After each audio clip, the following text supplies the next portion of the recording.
ونؤمن به ونتوكل عليه ونعوذ بالله من شرور أنفسنا ومن سيئات أعمالنا من يهده الله فلا مضل له ومن يضلل فلا هادي له وأشهد أن لا إله إلا الله وحده لا شريك له وأشهد أن محمدا عبده ورسوله أما بعد فإن خير الحديث كتاب الله وخير الهدي هدي محمد صلى الله عليه وسلم وشر الأمور محدثاتها وكل محدثة بدعة وكل بدعة ضلالة وكل ضلالة في النار. يا أيها الذين آمنوا اتقوا الله حق تقاته ولا تموتن إلا وأنتم مسلمون.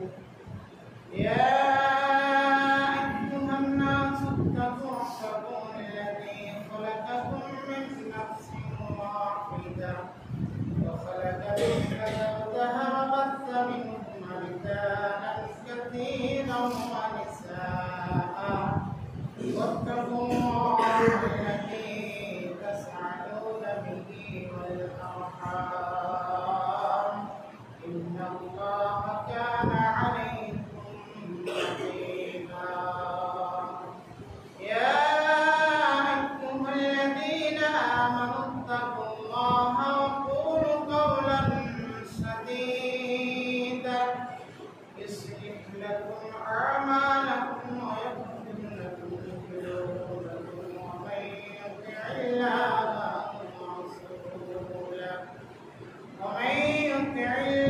ورسوله فقد فاز فوزا عظيما.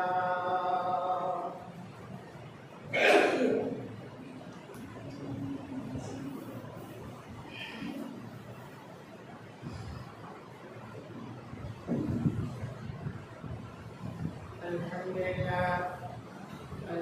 لله وحده الصلاة والسلام على من لا نبي بعد أما بعد أعوذ بالله من الشيطان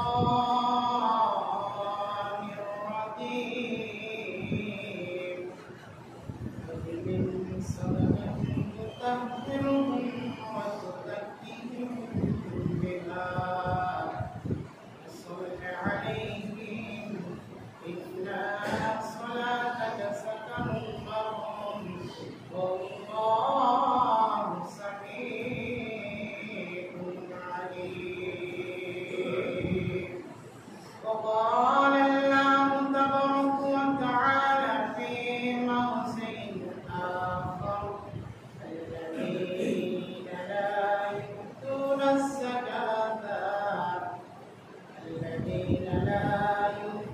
الزكاة وهم بالآخرة هم كافرون. وقال النبي صلى الله عليه وسلم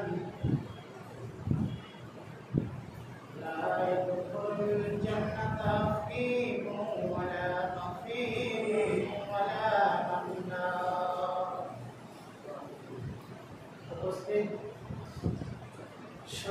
সম্মানিত ইসলাম ধর্মের সকলকে সকলের প্রশংসা যে মহান আলামিন আমাদেরকে সক্ষম করে যাবে মসজিদে সুযোগ দান করেছেন, তাই আমরা সকলেই তিনার প্রশংসার পর তিনার প্রিয় রসূল নবী আল্লাহ কান্দারি রহমাতুল লিল আলামিন হযরত মুহাম্মদ মুস্তাফা সাল্লাল্লাহু আলাইহি শান্তি শান্তি ভরা বর্ষিত হোক। আল্লাহুম্মা সাল্লি আলাইহি আল্লাহুম্মা বারিক আলাইহি। আজকে জুমার দিন সময়টিকে লক্ষ্য করে আমি আপনাদের সামনে এই জায়গা থেকে যে আয়াত এবং মুহাম্মদ সাল্লাল্লাহু আলাইহি সাল্লামের ইসলাম করেছি। আশা করছি কোরআন এবং হাদিসকে সামনে রেখে আমি আমার বিষয়বস্তু দিলাম। আজকে যে আমার বক্তব্যের বিষয় সেটি হল যাকাত আদায় না করলে পরকালে তার শাস্তি। যেহেতু গত জুমায় আলোচনা করছিলাম যাকাত হচ্ছে খরচ, অতএব যার উপর যাকাত খরচ হয়েছে সে ব্যক্তিকে যাকাত আদায় করতেই হবে, তাছাড়া বিকল্প কোনো রাস্তা নেই। অতএব এই মর্মে আল্লাহ রাব্বুল আলামিন সূরা তাওবা 103 নম্বর আয়াতে বলেছেন, খুয মিন আমওয়ালিহিম সাদাকাতান তুতাহহিরুহুম ওয়া তুযাক্কিহিম বিহা ওয়া সাল্লি আলাইহিম ইন্না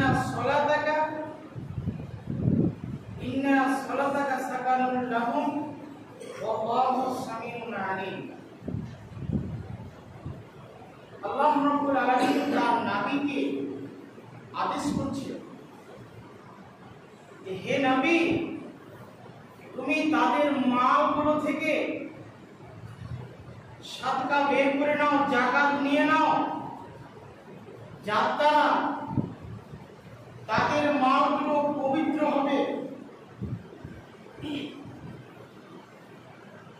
ওয়াসাল্লি আলাইহিম, এবং তুমি তাদের জন্য দোয়া করে দাও। ইন্না সালাতাকা সাকানুল লাহুম, নিঃসন্দেহে তোমার দোয়া তাদের জন্য শান্তির কারণ হবে। আল্লাহু সামিউন আলীম, আর আল্লাহ রাব্বুল আলামিন খুব শুনে নিতে জানেন। সূরা তাওবার 103 নম্বর আয়াত থেকে আমরা যা স্পষ্টভাবে বুঝতে পারলাম, আল্লাহ রাব্বুল আলামিন তিনার নবীকে আদেশ করলেন যে তাদের মালগুলো থেকে যাকাত বের করে নাও। যাকাত বের করলে কি হবে? তাদের নিকট যে বাকি অংশ, যে বাকি মালগুলো থাকবে, সেই মালগুলো পবিত্র হবে এবং তার জন্য আল্লাহ রাব্বুল আলামিনের নবীকে দোয়া দিতে বললেন যে রাসূলের দোয়া তাদের জন্য শান্তির কারণ হবে। তাহলে এখান থেকে আমরা স্পষ্টভাবে বুঝতে পারলাম যে যাকাতের মাল বা কোনো মানুষ যদি কোনো দান খায়রাত করে, দান দেয়, তাহলে তার জন্য দোয়া দিতে হবে। সেই দোয়া হাত তুলে দিতে হবে এটা কথা নয়। আল্লাহ রাসূলের হাতে কেউ যদি সাদকা করতেন, দান দিতেন, তাহলে আল্লাহ রাসূল সাল্লাল্লাহু আলাইহি ওয়াসাল্লাম বলতেন আল্লাহুম্মা সাল্লি আলাইহি আল্লাহুম্মা বারিক।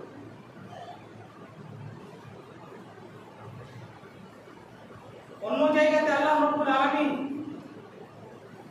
এভাবে বলছেন, আল্লাযীনা লা ইউতুনা যাকাতা ওয়া হুম বিল আখিরাতি হুম কাফিরুন।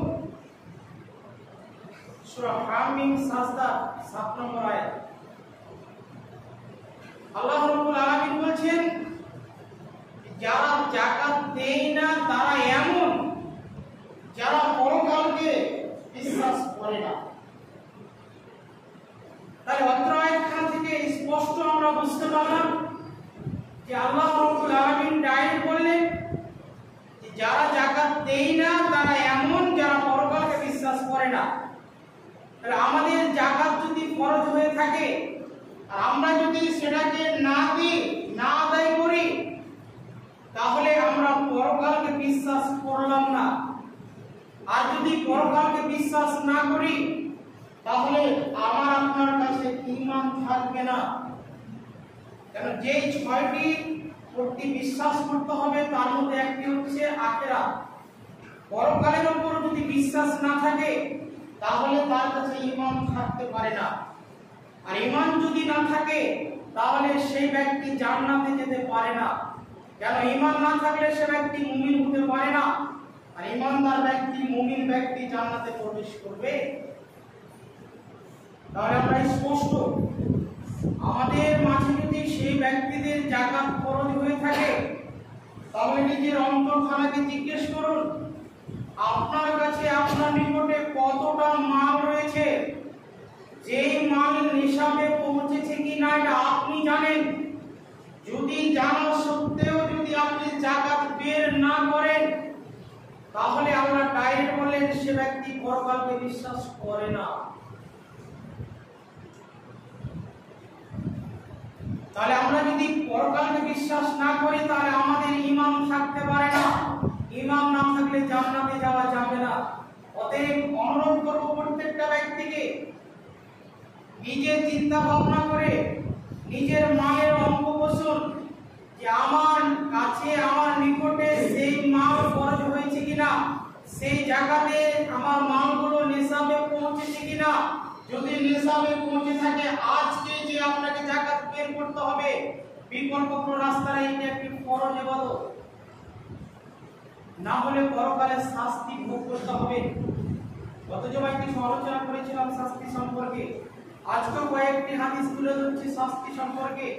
আবু হুরায়রা রাদিয়াল্লাহু তাআলা আনহু থেকে দৃষ্টি বর্ণনা, আল্লাহ রাসূল সাল্লাল্লাহু আলাইহি সাল্লাম বলেন, যেই ব্যক্তিকে আল্লাহ রাব্বুল আলামিন মাল ধন দিয়েছেন এবং সেই ব্যক্তি যদি তার মালের অর্থাৎ যাকাত বের না করে, আল্লাহর পথে ব্যয় না করে, তাহলে সেই মালগুলোকে আল্লাহ রাব্বুল আলামিন বিষাক্ত সাপে পরিণত করে দেবেন।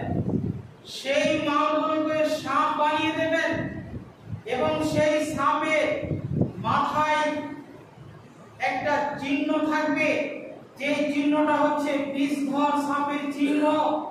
সেই সাপটি সেই ব্যক্তির গলায় জড়িয়ে ধরবে এবং তার গালপট্টিতে, দুই গালপট্টিতে ছবল মারবে।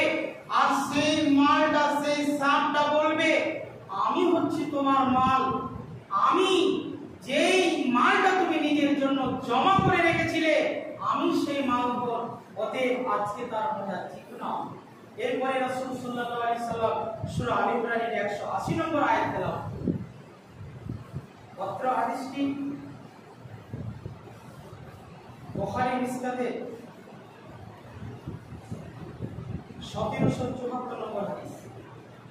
অত্র হাদিস খানা থেকে আমরা স্পষ্ট বুঝতে পারলাম মাল ধন দিয়েছেন আল্লাহ রাব্বুল আলামিন। আমরা যদি সেই মালগুলোকে যাকাত বের না করি তাহলে কিয়ামতের দিন সে বিষাক্ত সাপে পরিণত করবে। আর সেই সাপ গলায় পেঁচিয়ে ধরবে আর আপনার গালে যারা যাকাত না আদায় করে মাল জমা করে রেখেছে তাদের গালপট্টিতে ছবল মারবে আর বলতে থাকবে, তুমি যেটা নিজের নাফসের জন্য জমা করে রেখেছিলে আজকে তারা মজাটা তুমি ঠিক না। তাহলে আমরা নিজে নিজে অনুভব করি যে আমার আপনার প্রতি যাকাত খরচ হয়েছে কিনা। গত জমায় যেটা আলোচনা করছিলাম, যাকাত কতটাতে খরচ হবে, 52.5 ভরি চাঁদির দাম যতটা হবে ততটা টাকা যদি, সেই পরিমাণ টাকা যদি সেই কোনো ব্যক্তির কাছে থাকে তাহলে সেই টাকাটা 1 বছর অতিক্রম করার পরে সেই ব্যক্তিকে যাকাত লাগবে। কতটা? 36,750 টাকা বলেছিলাম।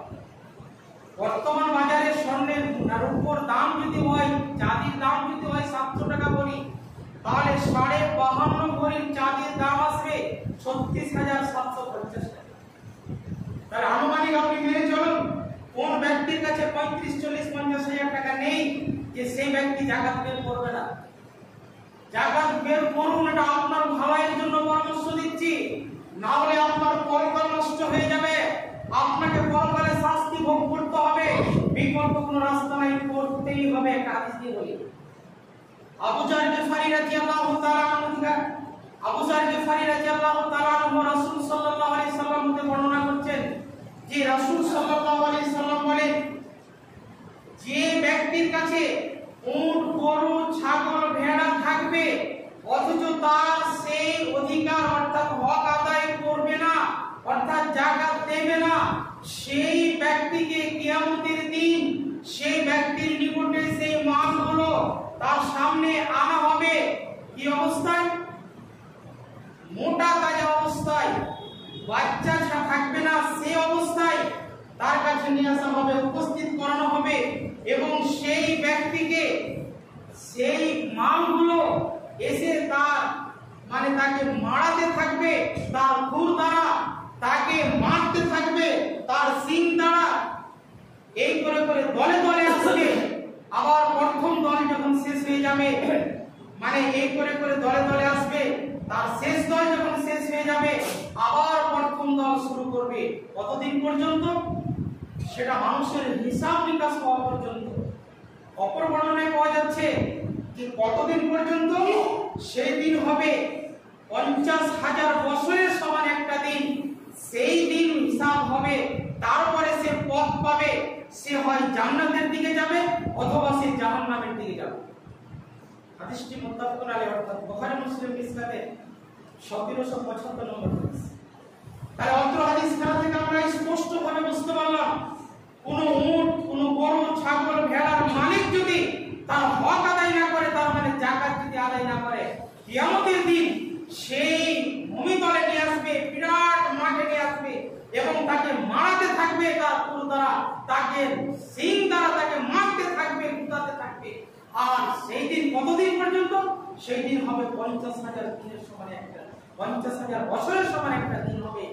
সেই তারপরে বিচার হবে, তখন সে জান্নাতের পথ পাবে অথবা জাহান্নামের দিকে যাবে। এরপরও যদি আমরা জাকাত বের না করি, তাহলে আমাদের অবস্থাটা কোন জায়গায় যাবে? জাকাত যদি আমরা বের না করি তাহলে আমরা বখিল হয়ে গেলাম। আর এই বখিলের ব্যাপারে একটা হাদিস বলি। আবু হুরায়রা রাদিয়াল্লাহু তাআলা আনহু হাদিসটি বর্ণনা, রাসূল সাল্লাল্লাহু আলাইহি সাল্লাম বলেন, প্রত্যেক দিন মানুষের কাছে দুটি ফেরেশতা আছে। প্রত্যেক দিন সকালে দুটি ফেরেশতা অবতীর্ণ হয় এবং যে ব্যক্তি দান ধ্যান করে, যে ব্যক্তি সাদকা করে, যে ব্যক্তি মালের যাকাত দেয়, সেই ব্যক্তির জন্য সেই ফেরেশতা এসে দোয়া করে, হে রব্বুল আলামিন, এই ব্যক্তির মালকে তুমি বৃদ্ধি করে দাও, বাড়িয়ে দাও, এই মালে তার বরকত দাও, এই বলে দোয়া করতে থাকে। আর যারা বখিল, যারা কঞ্জুস, যারা যাকাত বের করে না, দান খায়রাত করে না, ফকির মিসকিনকে ভালোবাসে না, সেই ব্যক্তির জন্য সেই ফেরেশতা বদদোয়া করবে, হে রব্বুল আলামিন, এর মালকে তুমি ধ্বংস করে দাও, এর মালকে তুমি বরবাদ করে দাও, এই বখিলের জন্য তুমি যত আছে তাকে মাল দিয়েছো, সমস্ত মালকে তুমি ধ্বংস করে শেষ করে দাও। হাদিসটি বুখারী মুসলিম ইসনাদে। অতএব অত্র হাদিস খানা থেকে আমরা স্পষ্ট বুঝতে পারলাম, আল্লাহ রাব্বুল আলামিন আমাদেরকে মাল ধন দিয়েছেন। এরপরে যদি আমরা কাজুসি করি, এরপরে যদি আমরা বখিলিতি করি, বখিলি করলে আল্লাহর ফেরেশতা অবতীর্ণ হবে এবং আপনার আমার জন্য বদদোয়া করবে। অতএব সেই বদদোয়া থেকে বেঁচে থাকতে আপনাকে পরামর্শ দিচ্ছি, থাকতেই হবে, নচেৎ আপনার মাল একদিন না একদিন ধ্বংস, অনিবার্য ধ্বংস হয়ে যাবে। এমন কি ফতোয়া আসছে, আপনি যদি হারাম মাল দ্বারা যে ইনকাম করেন, এরপরে যদি আপনার যাকাত যদি নিসাবে পৌঁছে যায়, তাহলেও আপনাকে যাকাত দিতে হবে। তাহলে হারাম মাল দিয়ে যদি আপনি ইনকাম করেন, ব্যবসা করেন, হারাম মাল কোনটা? এখন ধরুন আপনি একটা দোকান চালাচ্ছেন, সেই দোকানে আপনি লোন নিয়ে ব্যবসা করছেন, একটা গাড়ি তুলেছেন, সেটা লোন নিয়ে কিস্তির উপরে গাড়ি তুলেছেন, একটা মোটরসাইকেল নিয়েছেন, আপনি লোনের উপরে গাড়ি তুলেছেন, তাহলে সেটা হারাম মাল নয়। যেহেতু সুদ খাওয়াটা প্রকাশ্যভাবে হারাম, এটা আল্লাহ রাসূল বলেছেন, আল্লাহ নিজে বলেছেন। অতএব সুদ খাওয়া যদি হারাম হয়, তাহলে সেই সুদের টাকা দিয়ে ব্যবসা কি করে হালাল হতে পারে? আপনার বিবেক কি বলছে? আপনার বিবেকের কাছে প্রশ্ন ছুড়ে রাখলাম। আপনি রাত দিন চিন্তা ভাবনা করুন এবং আপনার বিবেককে প্রশ্ন করুন যে আমি যে লোনটা নিয়েছি, সেই বেসিক লোন হোক, বন্ধন লোন হোক, যে কোনো লোন হোক, আপনি লোন নিয়ে ব্যবসা করতে পারেন, এটা হারাম। এটা আল্লাহ রাসূল ঘোষণা করেছেন। আল্লাহ কোরআনে বলেছেন ইয়া আইয়ুহাল্লাযীনা আমানু তাকুল্লাহা ওয়া জারু মা বাকিয়া মিনার রিবা ইন কুনতুম মুমিনিন। সূরা বাকারার 278 নম্বর আয়াত খুলে দেখেন, আল্লাহ রাব্বুল আলামিন বলেছেন, হে ঈমানদারগণ, তুমি আল্লাহকে দেখে ভয় করো এবং তুমি যদি সত্যিকারী মুমিন হও তাহলে সুদের মধ্যে যা বকেয়া রয়েছে তা তোমাকে বর্জন করতেই হবে। বিকল্প কোনো রাস্তা নেই আপনাকে। এরপর আপনি লোন নিয়ে ব্যবসা করছেন কেন? এরপর আপনাকে বলছি, আপনি যদি লোন নিয়ে ব্যবসাও করেন, এরপরও যদি আপনার টাকা যদি নেশাবে পৌঁছে যায়, তাহলে আপনাকে যাকাত বের করতেই হবে। তাহলে আপনাকে পরামর্শ দিচ্ছি, আপনি একজন 5 ওয়াক্তের মুসল্লি হয়ে আপনি লোন নিয়ে ব্যবসা করতে পারেন না। আপনি 5 ওয়াক্তের মুসল্লি হয়ে একটা লোনে মোটরসাইকেল উঠাতে পারেন না, লোন নিয়ে আপনি গাড়ি উঠাতে পারেন না, যেহেতু সেটা হচ্ছে হারাম। অতএব আপনি একজন মুসল্লি, আপনি একজন হাজি সাহেব মানুষ, আপনি তাকওয়াশীল পরিষ্কার ব্যক্তি, আপনি কি করে লোন নিয়ে ব্যবসা করতে পারেন? আপনার বিবেক কি বলছে? লজ্জা করা উচিত। এরপর সমাজের মানুষের দিকে তাকিয়ে দেখেন, অনেক মানুষ ব্যবসা করছে লোনের টাকা। ব্যবসাকে আপনাকে বড় করতে হবে, এটা কে বলেছে? আল্লাহ রাসূল বলেছেন ব্যবসাতে বরকত রয়েছে। সেই ব্যবসা যদি আপনি হালাল পন্থায় করেন তাহলে সেই ব্যবসা বৈধ, সেই ব্যবসাতে বরকত হবে। হারাম পন্থায় যদি আপনি ব্যবসা করেন তাহলে সেই ব্যবসাতে উন্নত হতে পারে না, অসম্ভব। অতএব অনুরোধ করব প্রত্যেকটা ব্যক্তিকে যে আপনি একজন 5 ওয়াক্তের মুসল্লি, জামাতে জামাতে টাইমে টাইমে আপনি নামাজ পড়েন, আর আপনি কি করে লোন নিয়ে আপনি গাড়ি উঠাতে পারেন? কি করে আপনি লোন নিয়ে আপনি ব্যবসা চালাতে পারেন? আপনার বিবেক বাঁধে না? যেই লোনের, যেই সুদের টাকা খেলে রাসূল সাল্লাল্লাহু আলাইহি সাল্লাম বলে যে 36 বার জিনা করার চাইতো তার অধিক পাপ হবে। যেটা সুদের 70টি স্তরের মধ্যে যেটা নিম্নতর স্তরের পাপ হচ্ছে নিজের মায়ের সঙ্গে জিনা করা। নাউযুবিল্লাহ। একটু বিবেকে বাঁধে না? গায়ে কি রক্ত আছে না পুজ আছে? বুঝে আসে না কেন আমরা লোনের টাকা দিয়ে ব্যবসা করছি? কেন আমরা কিস্তি তুলে, কিস্তি নিয়ে মানে লোনের টাকা দিয়ে বাড়ি করছি? যেই বাড়িটা আপনি করলেন, যে গাড়িটা আপনি করলেন, যে ব্যবসাটা দিয়ে ইনকাম করলেন, আর সেই ব্যবসার টাকা দিয়ে আপনি ছেলে মেয়েকে পড়াবেন, ছেলে মেয়েকে খাওয়াবেন, আপনি নিজে ভক্ষণ করবেন, আর ওই খাদ্যকে আপনি ইবাদত করতে আসবে, ইবাদত কবুল হবে? হবে না। ইস্তিসকা নামাজ পড়ে বৃষ্টি হচ্ছে না, ইস্তিসকা নামাজ পড়ছেন তো পড়তে হবে। বৃষ্টি না হলে ইস্তিসকা নামাজ পড়তে হবে, কিন্তু আল্লাহ রাব্বুল আলামিন দোয়া কবুল করবে তো? যেহেতু সেখানে বেনামাজি যাবে, সেখানে সুদখোর যাবে, সেখানে ঘুষখোর যাবে, সেখানে অনেক শ্রেণীর মানুষ যাবে, তাদের দোয়া কি কবুল হবে? হবে না। তাহলে আমাদের দুর্দশা এত নিচু স্তরে পৌঁছে গেছে, আমরা কি করব? তাহলে নিজেকে অনুভব করা উচিত। আজকে যে বৃষ্টি হচ্ছে না, লম্বা খরা, গাছের আম সব পড়ে শেষ হয়ে গেল, ঘাস পাতা সব শুকিয়ে যাচ্ছে, কারণটা কি? আজকে 16 আনা ভাবে যাকাত নেবার বের না করার কারণে আজকে আমাদের এই অবস্থা। আল্লাহ পানি দেবে না? অবশ্যই দেবে, কিন্তু আজকে আমরা নিজেকে অনুতপ্ত হয়ে আল্লাহ রাব্বুল আলামিনের কাছে প্রার্থনা করব, নিজেকে অনুতপ্ত হয়ে তওবা করব, তাহলে তো আল্লাহ রাব্বুল আলামিন আমাদেরকে বৃষ্টি দেবে। কিন্তু আমরা তো সেই মানে চিন্তা ভাবনা নেই।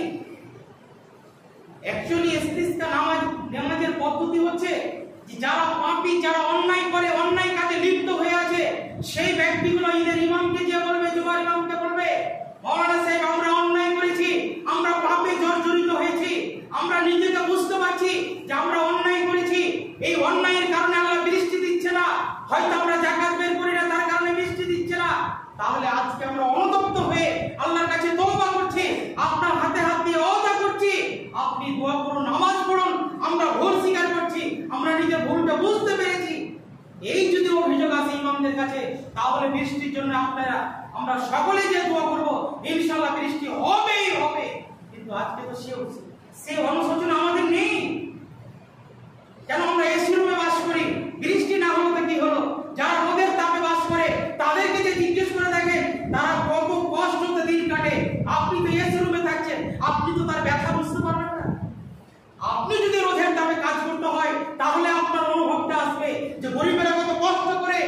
কত দুঃখ করে কাজকর্ম করে নিজের ফ্যামিলিকে মেনটেন করছে, সংসার চালাচ্ছে, সেই দায়িত্ব তো আপনার নেই। কেন আপনি এসি রুমে বাস করছেন? আপনি এসি রুমে বাস করছেন তার কারণে গরিবেরা যত কষ্ট করে আছে তাদেরকে দেখবেন না, তাদের প্রতি দয়া করবেন না? এটা আপনার দায়িত্ব, দয়া করা। আপনি ভাবছেন নাকি আপনাকে আল্লাহ এসি রুমে থাকতে দিয়েছেন, আপনি থাকে, কিন্তু পরবর্তীতে আপনাকে যেগুলো গরিব শ্রেণীর লোক আছে, যারা অসহায় মানুষ, তাদের পাশে আপনাকে দাঁড়াতে হবে। এটা হচ্ছে কর্তব্য আপনার। আপনি ভাবছেন নাকি? অতএব অনুরোধ করবো প্রত্যেকটা ব্যক্তিকে, আপনি 5 ওয়াক্তের মুসল্লি হয়ে লোন নিয়ে আপনি ব্যবসা করিয়েন না। এটা আপনার কাছে জোরালো ভাবে দাও। ব্যবসা ছোট করো, কলা বিক্রি করে খান, চকলেট বিক্রি করে খান, ব্যবসাটাকে হালাল পথে ইনকাম করতে শিখেন, তাহলে সেই টাকাতে বরকত রয়েছে। মানুষ কত টাকা ইনকাম করে? মানুষ কোটি কোটি যদি টাকা ইনকাম করে, যদি বরকত না হয়, তাহলে আপনার জীবনে শান্তি আসবে না, অসম্ভব। নাহলে জিজ্ঞেস করে দেখেন, যারা অবৈধভাবে যারা ইনকাম করছে, লাখ লাখ কোটি কোটি টাকা তাদের কাছে আছে, কিন্তু জিজ্ঞেস করে দেখেন তারা শান্তিতে নেই। 2 টাকা ইনকাম করেন, কিন্তু যদি হালাল পথে থাকে, তাহলে তাকে জিজ্ঞেস করে দেখেন সে শান্তিতে বসবাস করছে। অতএব অনুরোধ করবো প্রত্যেকটা ব্যক্তিকে, ব্যবসা ছোট করুন, কিন্তু লোন নিয়ে ব্যবসা করবেন না, এটা অনুরোধ করছি আপনাকে। এবং আপনি 5 ওয়াক্তের মুসল্লি, আপনি কেন আপনি লোন নিয়ে ব্যবসা করবেন না? অতএব বিষয়টা ছিল আজকে যাকাতের। যাকাত অতি সত্য আমরা যেন আদায় করি। যাকাত আদায় না করলে আমাদের বাঁচার কোনো পথ নেই। আল্লাহ রাসূল সাল্লাল্লাহু আলাইহি সাল্লাম হাদিসের মধ্যে বললেন, লা ইয়াদখুলুল জান্নাতা হাকিমুন ওয়ালা বাখিলুন ওয়ালা মান্নান। যারা বদখাল, যারা বখিল, তারা জান্নাতে যাবে না। তাহলে যাকাত যদি আপনি আদায় না করেন, দান দিয়ে যদি আপনি না করেন, তাহলে আপনি হলেন বখিল, আর বখিল ব্যক্তি জান্নাতে যাবে না। ওয়ালা মান্নান, যারা ইহসান করে, খোটা মানে উপকার করে, যারা খোটা দেয়, তারা কোনোদিন জান্নাতে যাবে না। অতএব কাউকে যদি 2 টাকা দিয়ে উপকার করে থাকে, তাহলে কোনোদিন তাকে খোটা দিতে চাই না। পারলে মানুষের ভালোই করে, কিন্তু ক্ষতি করতে চাই না। যদি ক্ষতি করে, তাহলে আল্লাহ আপনাকে ছেড়ে দেবে না। অতএব অনুরোধ করবো প্রত্যেকটা ব্যক্তিকে, পরের ক্ষতি করা থেকে বেঁচে থাকে। নিজে যা মন ক্ষতি খাচ্ছে তা খেয়ে জীবনযাপন করে, মশাফিরের মতো জীবনযাপন করে। অহংকার করে দুনিয়াতে কতদিন বাঁচবে? অহংকার করে মানুষ বাঁচতে আসেনি, অহংকার করে মানুষ বাঁচতে পারবে না। অতএব নিজেকে অনুতপ্ত হয়ে এই লম্বা খরাতে আল্লাহকে সামনে রেখে, নিজের তওবাকে মানে নিজের পাপকে সামনে রেখে আল্লাহর কাছে কাকুতি মিনতি করে চান, আল্লাহর কাছে কাকুতি মিনতি করে ক্ষমা চান। আল্লাহ রাব্বুল আলামিন অবশ্যই আমাদেরকে বেঁচে দেবে এবং অবশ্যই আমাদেরকে ক্ষমা করবে। কিন্তু আমরা চাইতে পারছি, আমরা আল্লাহর কাছে যদি ভয় করি তাহলে কমে যাবে না, আয় করি তো কমে যাবে না। হাদিসে কুদসি আল্লাহ রাসূল সাল্লাল্লাহু আলাইহি ওয়াসাল্লাম বলেন, قال الله تعالى يا ابن آدم يا ابن آدم أنفق عليك, তুমি আমার উপর খরচ করো, আমি তোমার উপর খরচ করব। বুখারীর হাদিস। আল্লাহ রাসূল বললেন যে, আল্লাহ বলছেন ডাইরেক্ট হাদিসে কুদসি, তুমি যদি আমার পথে ব্যয় করো, তাহলে আমি তোমাকে দেব, আমি তোমার উপর ব্যয় করব। তাহলে দান করলে, সাদকা করলে, যাকাত দিলে মাল কমে যায় না। অন্য হাদিস আল্লাহ রাসূল বললেন, মা নাকাসাত সাদাকাতুন মিন মালিন, মুসলিমের হাদিস, যে সাদকা তুমি করো, সাদকা করলে বাকি মালটা কি হয়? বৃদ্ধি হয়, আর বেশি হয়ে যায়, মাল কমে যায় না। তাহলে আমি অনুরোধ করব প্রত্যেকটা ব্যক্তিকে, বিশেষ করে আজকে ভুট্টার সিজন চলছে, সেই ভুট্টার জাকাত আমরা অনিবার্য আদায় করবই। 7.5 কুইন্টাল পরিমাণ যদি আমাদের হয়ে যায়, তাহলে ভুট্টার জাকাত লাগবে, ওষুধ লাগবে, আপনাকে বের করতেই হবে। বের যদি না করেন, কিয়ামতের জন্য, কিয়ামতের দিন আপনাকে সেই শাস্তি পাওয়ার জন্য, ভোগ করার জন্য আপনি রেডি থাকেন, আদায় করতেই হবে। এবং যারা মাখনা করছে, মাখনারও জাকাত লাগবে। আপনি ভাবিয়েন না যে মাখনা করলে জাকাত লাগবে না, মাখনাগুলো আপনাকে জাকাত লাগবে। আপনি সেই মালটাকে টাকার মধ্যে ফেলুন এবং শতকরা 2.5 টাকা আপনাকে জাকাত দিতে হবে। তাহলে আজকে কত কত মাখনা মারছে, লক্ষ লক্ষ টাকার মাখনা মারছে, আপনাকে জাকাত দিতে হবে না? জাকাত দিতে হবে। অতএব যারা মাখনা করছেন, যারা ভুট্টা চাষ করছেন এবং আগামীতে ধানের সিজন আসছে, এগুলোকে ওষুধ দিতেই হবে, বের করতেই হবে। নেশাতে পৌঁছে গেলে যদি আমরা আদায় না করি তাহলে আমরা বখিলে পরিণত হই। অতএব অনুরোধ করবো প্রত্যেকটা ব্যক্তিকে, আল্লাহ রাব্বুল আলামিনের কাছে দোয়া করি, নিজেকে সারেন্ডার হই, আল্লাহর সামনে তওবা করি। দোয়াটা করেন, আস্তাগফিরুল্লাহাল্লাযী লা ইলাহা ইল্লা হুয়াল হাইয়ুল কাইয়্যুম ওয়া আতুবু ইলাইহি। ছোট্ট দোয়া, আস্তাগফিরুল্লাহ ওয়া আতুবু ইলাইহি, আস্তাগফিরুল্লাহ। এই দোয়াটা সব সময় আপনি করতে হবে, সব সময় করতে থাকেন, তাহলে অনুশোচনা আসবে, নিজের ভুলটা বুঝতে পারবেন। আল্লাহ রাব্বুল আলামিনের কাছে কাতর স্বরে রাতে 2 রাকাত সালাত আদায় করে আপনি আল্লাহর কাছে চান, তওবা করেন। আল্লাহ রাব্বুল আলামিন অবশ্যই আপনার তওবা কবুল করার জন্য রেডি হয়ে আছে, কিন্তু আজকে আমরা চাইতে পারছি। যাই হোক, আমি অনুরোধ করব প্রত্যেকটা ব্যক্তিকে, যাদের যাকাত খরচ হয়েছে অতি সত্য আপনি যাকাত বের করুন, না হলে বাঁচার কোনো পথ নেই। খরচ এবাদত, সওয়াবটা যেমন খরচ, ঠিক যাকাতটাও তেমনি খরচ। যদি আমরা আদায় না করি তাহলে আমরা গুনাহগার হয়ে যাব। যা আমি বলছি না, যে যার মাধ্যমে একটা ফতোয়া ছিল, ইনশাআল্লাহ আগামী মনে করবো যে যাকাত বের না করলে তাদের কি নিয়ে। যাই হোক, আমি আর কথা বাড়াচ্ছি না, লম্বা করাটা বেশি নয়। এই বলে আমি আমার বক্তব্য দিতে জানছি। আবার অনুরোধ করছি, যিনাদের যাকাত খরচ হয়েছে অবশ্যই যাকাত আদায় করুন এবং লোন নিয়ে ব্যবসাটাকে আপনি বন্ধ করুন। আল্লাহর কাছে তওবা ইস্তেগফার করুন, অবশ্যই আল্লাহ